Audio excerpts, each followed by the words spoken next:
In this video I'm going to show you how to download Instagram app on your PC or laptop. So before we start, I would like to ask you to subscribe to our channel and like the video to support us. And once you have done that, we can go to the search bar on our taskbar.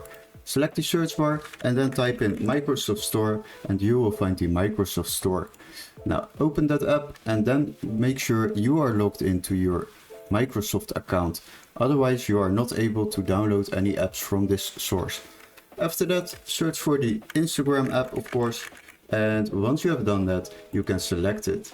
Now, if you click on install, this app will be installed on your PC or laptop. And after that, you are able to log into your Instagram account or create a completely new one. And that is how you install and download the Instagram app on your PC or laptop.